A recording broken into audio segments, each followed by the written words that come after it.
Quatre grands aspects de la mer, quatre de ses principaux pouvoirs et personnalités ont été mis en avant dans sa conduite de cet univers et dans ses relations avec le jeu terrestre. L'un est sa personnalité de calme ampleur, de sagesse compréhensive, de bénignité tranquille, de compassion inépuisable, de majesté souveraine et supérieure, et de grandeur qui gouverne tout.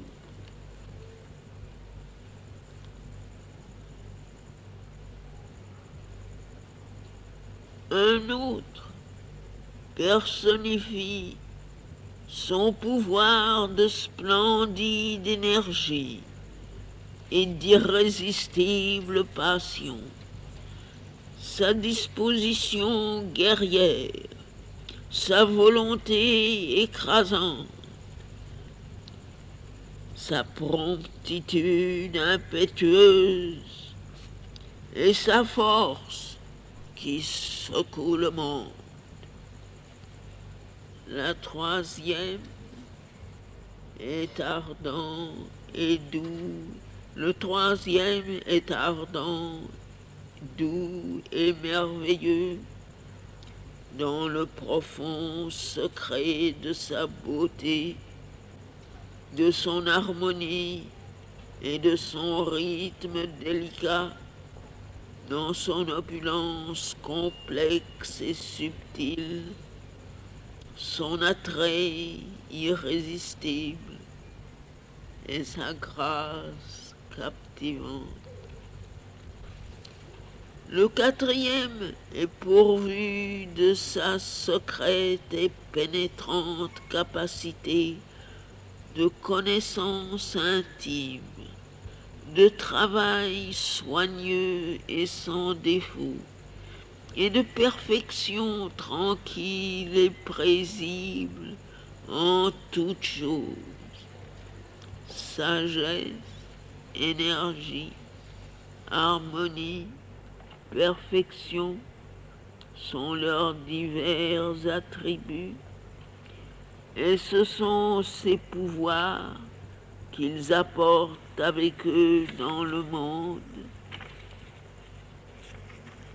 qu'ils manifestent sous un déguisement humain dans leur vibhuti, et qu'ils établiront suivant la mesure divine de leur ascension en ceux qui peuvent ouvrir leur nature terrestre à l'influence directe et vivante de la mer. À ces quatre, nous donnons les quatre grands noms de Maheshwari, Mahakali, Mahalakshmi, Mahasa.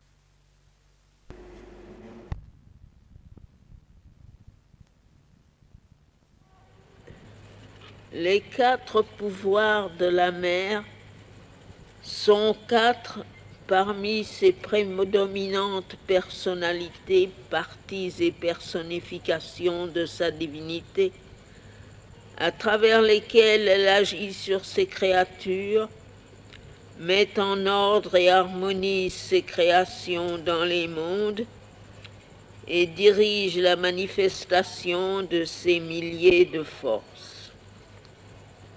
Car la mer est une, mais elle se présente à nous sous des aspects différents. Elle a beaucoup de pouvoir et de personnalité, beaucoup d'émanations et de vibhuti qui agissent pour elle dans l'univers.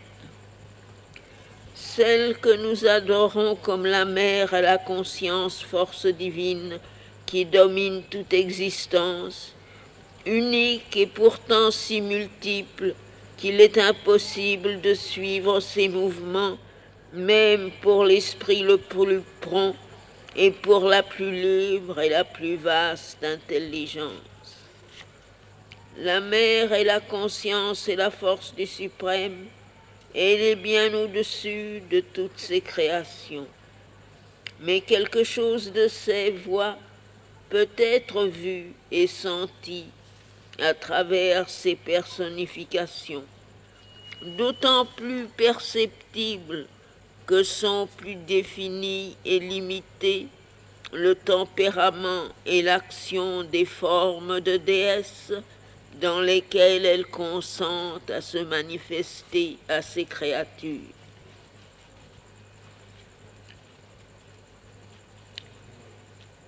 Il y a 3 manières d'être de la mer que vous pouvez percevoir quand vous vous identifiez avec la conscience force qui nous soutient, nous et l'univers. La transcendante, la suprême Shakti originelle, qui se tient au-dessus des mondes et sert de trait d'union entre la création et le mystère toujours non manifesté du suprême. L'universel, la Mahashakti cosmique, qui crée tous les êtres et contient, pénètre, supporte et dirige les millions de procédés et de forces. L'individuel, qui personnifie le pouvoir des 2 plus vastes aspects de son existence, les rend vivants et proches de nous, et s'entremet entre la personnalité humaine et la nature divine. L'unique Shakti originelle et transcendante, la mer, se tient au-dessus de tous les mondes et porte dans sa conscience éternelle le divin suprême. Elle est seule à abriter le pouvoir absolu et la présence ineffable, contenant ou appelant les vérités qui doivent être manifestées. Elle les fait descendre du mystère où elles étaient cachées, dans la lumière de sa conscience infinie, et leur donne une forme dynamique dans son pouvoir omnipotent et dans sa vie sans bornes et un corps dans l'univers. Le suprême est manifesté en elle à jamais comme l'éternel Satchitananda. Il se manifeste à travers elle dans les mondes comme la conscience unique et duelle de l'Ishvara Shakti et le principe duel de Purusha Prakriti. Il est personnifié par elle dans les mondes et les plans et les dieux et leur énergie, et façonné grâce à elle comme tout ce qui est, dans les mondes connus et dans d'autres inconnus. Tout est son jeu avec le suprême. Tout est sa manifestation des mystères de l'éternel, des miracles de l'infini. Tout est elle, car tous sont parcelles et fragments de la conscience force divine. Rien ne peut être ici ou ailleurs que ce qu'elle décide et que le suprême permet. Rien ne peut prendre forme excepté ce que, mue par le suprême, elle perçoit et façonne après en avoir moulé le germe dans son Ananda créateur. La Mahashakti, la mère universelle, effectue tout ce que sa conscience transcendante transmet du suprême, et elle entre dans les mondes qu'elle a faits. Sa présence les remplit et les soutient avec l'Esprit divin et avec la force et la félicité divine qui sustentent tout et sans quoi il ne pourrait pas exister. Ce que nous appelons la nature ou prakriti n'est que son aspect exécutif le plus extérieur. Mahashakti dispose et organise l'harmonie de ses forces et de ses procédés. Elle contraint la nature à ses opérations et se meut parmi elles, cachée ou manifestée, en tout ce qui peut être vu, expérimenté ou mis dans le mouvement de la vie. Chacun des mondes n'est rien d'autre qu'un jeu de la Mahashakti, de ce système de monde ou univers et qui y réside comme l'âme et la personnalité cosmique de la mère transcendante. Chacun est une chose qu'elle a vue dans sa vision, accueillie dans son cœur de beauté et de pouvoir et créée dans son ananda. Mais il y a beaucoup de plans de sa création, beaucoup de pas de la Shakti divine. Au sommet de cette manifestation dont nous faisons partie, il y a les mondes d'existence, de conscience, de force et de félicité infinie, au-dessus desquels la mer se tient comme le pouvoir éternel dévoilé. Là, tous les êtres vivent et se meuvent dans une plénitude ineffable et une unité invariable, parce qu'elle les porte en sécurité dans ses bras à jamais. Plus proches de nous sont les mondes d'une parfaite création supramentale, dans lesquels la mère et la Mahashakti supramentale, un pouvoir d'omnisciente volonté et d'omnipotente connaissance divine, toujours apparent dans ses œuvres infaillibles et spontanément parfaites dans chaque opération. Là, tous les mouvements sont des pas de la vérité. Tous les êtres sont des âmes, des pouvoirs et des corps de la lumière divine. Toutes les expériences, des mers, des flots ou des vagues, d'un ananda absolu et intense. Mais les mondes où nous demeurons sont ceux de l'ignorant.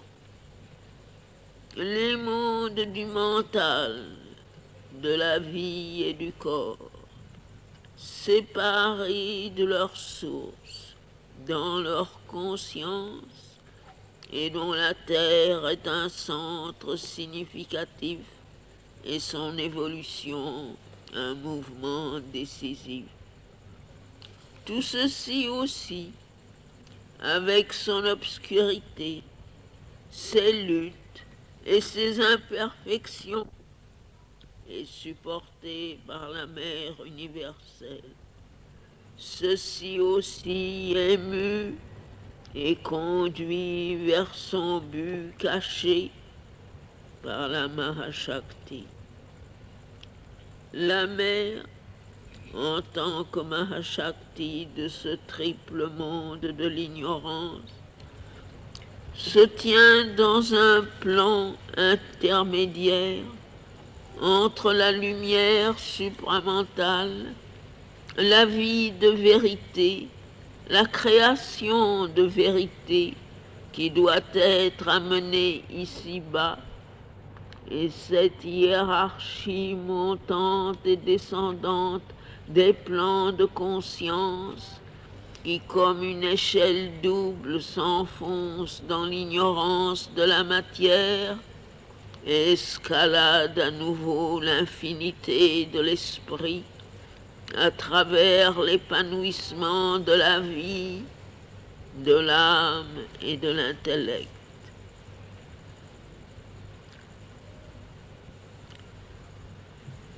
Déterminant tout ce qui sera en cet univers et dans l'évolution terrestre par ce qu'elle voit et sent et déverse d'elle-même. Elle se tient là, au-dessus des dieux, et toutes ses personnalités et tous ses pouvoirs sont émis et placés devant elle pour l'action. Elle projette leur émanation dans ces mondes inférieurs pour intervenir, gouverner, combattre et conquérir, pour guider et accomplir leur cycle, pour diriger les lignes d'action totales et individuelles de leur force. Ces émanations sont les nombreuses formes et personnalités divines dans lesquelles les hommes l'ont adoré sous des noms différents à travers les âges. Mais elle prépare aussi et forme par l'intermédiaire de ses pouvoirs et de leurs émanations l'esprit et le corps de ses vibhutis, de même qu'elle prépare et forme des esprits et des corps pour les vibhutis de l'Ishwara, afin qu'elles puissent manifester dans le monde physique et sous le masque de la conscience humaine quelques rayons de son pouvoir, de sa qualité et de sa présence.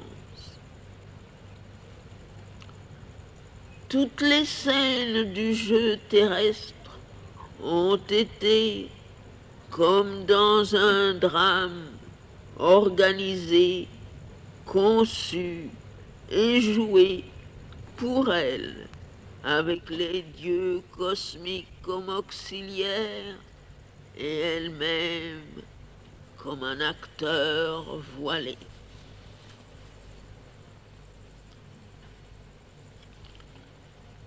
Non seulement la mer gouverne tout d'en haut, mais elle descend dans ce triple univers inférieur.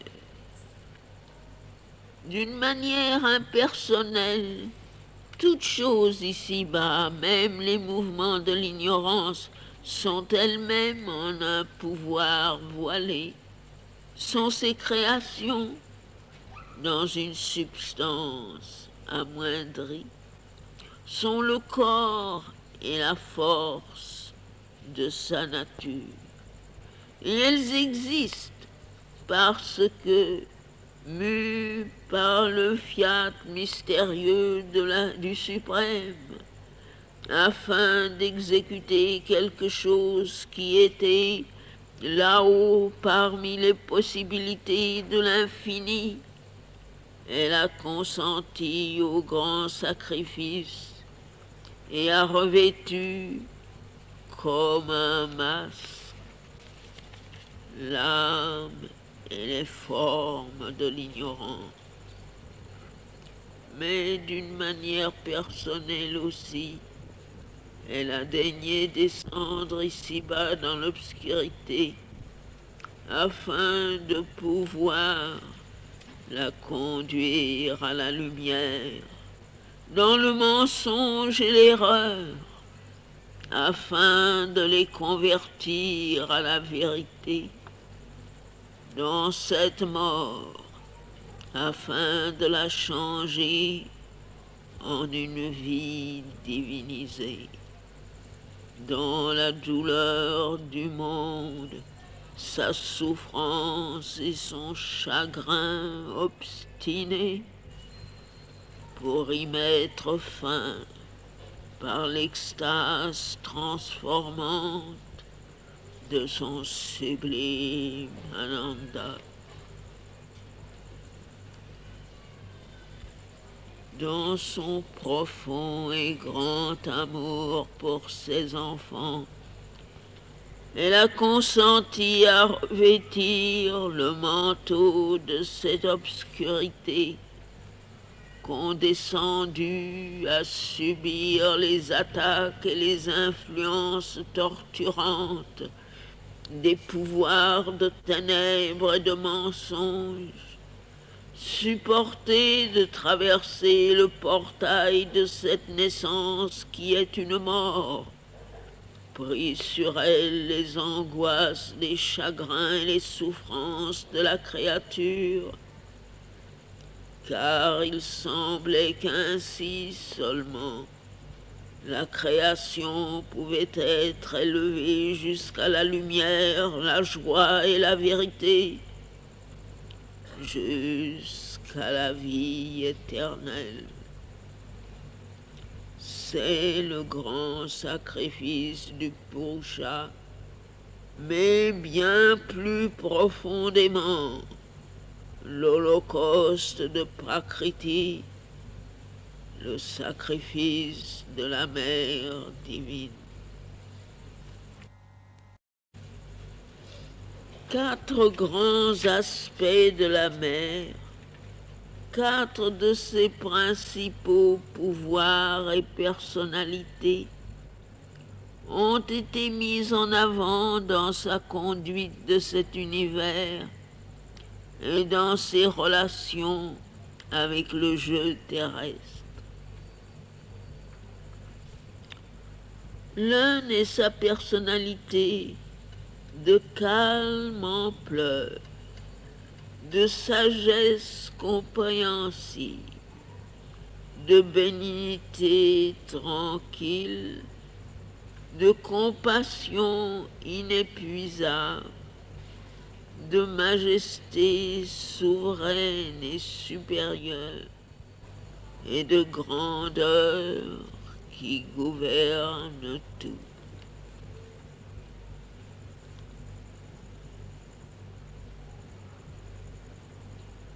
Un autre personnifie son pouvoir de splendide énergie et d'irrésistible passion, sa disposition guerrière, sa volonté écrasante,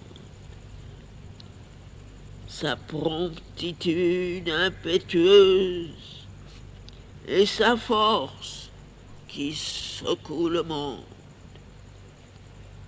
La troisième est ardent et doux. Le troisième est ardent, doux et merveilleux dans le profond secret de sa beauté, de son harmonie et de son rythme délicat, dans son opulence complexe et subtile, son attrait irrésistible et sa grâce captivante.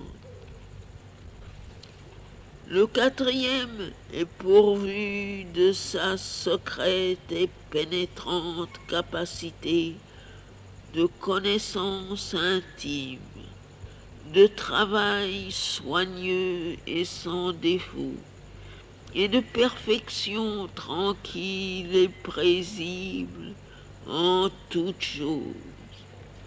Sagesse, énergie, harmonie, perfection sont leurs divers attributs, et ce sont ces pouvoirs qu'ils apportent avec eux dans le monde,